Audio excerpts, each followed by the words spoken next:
Right, thank you very much for that business update. Let's bring you this now. The Senzo Meyiwa murder trial resumed today with the proceedings focusing on observations from the inspection in loco, which were put on record. 5 men are on trial for the 2014 murder of the soccer star. Newzroom Afrika's Linda Mnisi joining us now in studio for reflections on what happened in court today. Linda, good evening to you.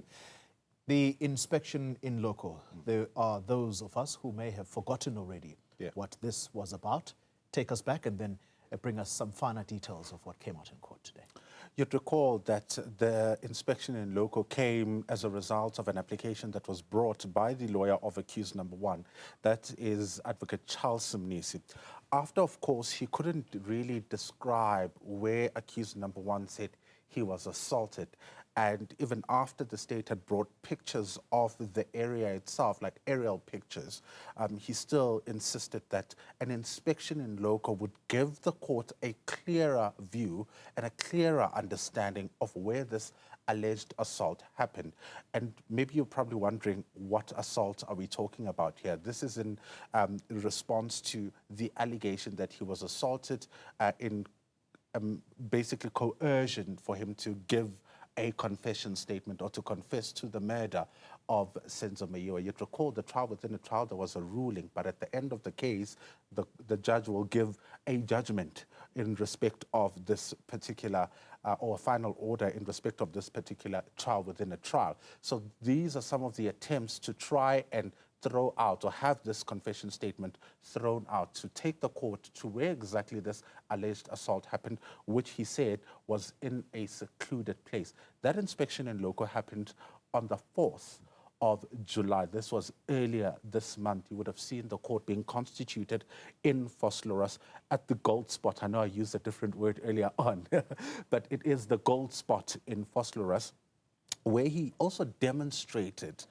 what essentially allegedly happened to him when he was assaulted. So today was basically a day of putting those details on the court record to reflect the observations of all the parties that participate in this process. The state started with their observations, and this is what they had to say with regards to their own observations. Accused number one mentioned that Sergeant Mukhola, Mapumulo, Ngamani, and traffic officers were present when he was assaulted. He's unable to say who assaulted him and how he was assaulted, as his face was covered in a plastic. Said about 14 police officers participated in the assault.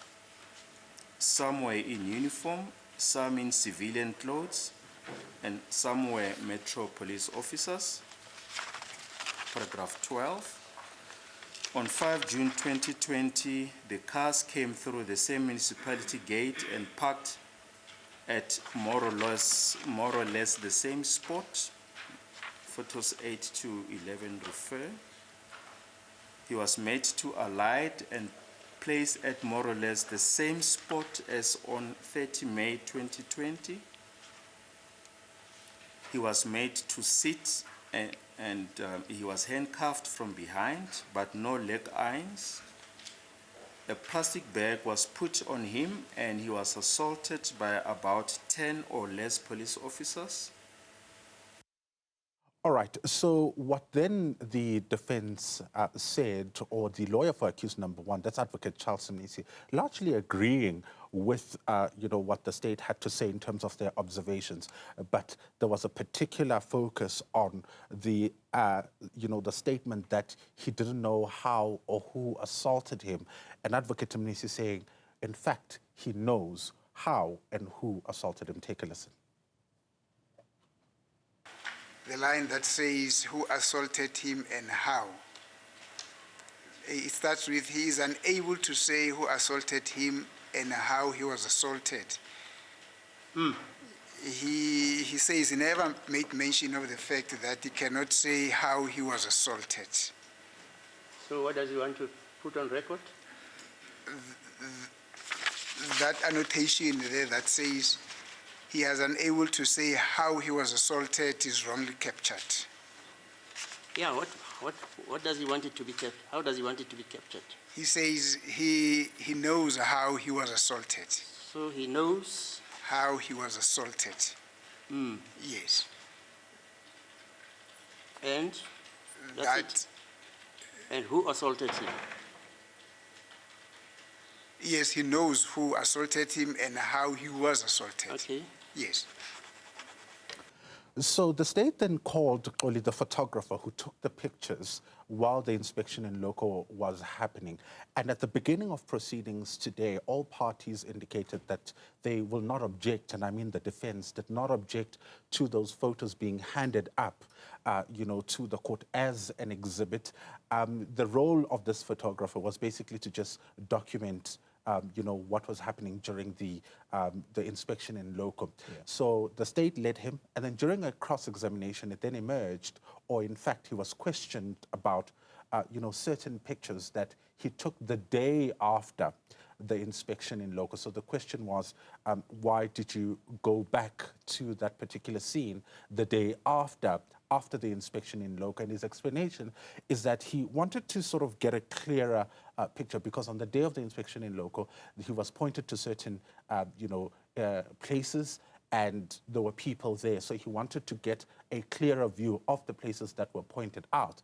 But he also did not take, in the photo album, there are no pictures of Brigadier Bongani Gininda pointing out to where he alleges that he met Muzi Sibiya. Let's take a listen to how those questions were posed to him. So let me put it this way. It is immaterial whether you know or you knew Brigadier Gininda or not.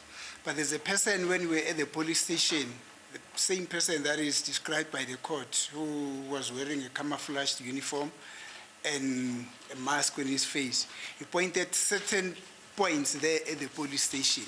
Those photos, you did not take photos with regard to those points which he pointed out. I didn't take photos for where someone didn't point to me. I took photos where I was pointed to.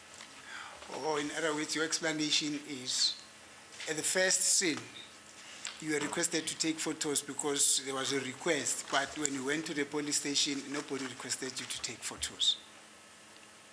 Yes, I was told to take photos at the first place. At the second place, no one said take photos of specific year. I just took for the building because I was told to take for that surrounding, and I took. Interesting day indeed. So the cross-examination does continue tomorrow. Absolutely. It continues tomorrow with the photographer back on the stand to face a number of questions. Interesting that, there are issues that are being raised in this particular instance and the work that he did, and he will continue answering to those questions, Loli. Linda Mnisi, thank you very much indeed. Wrapping up the day's proceedings at the Senzo Meyiwa murder trial.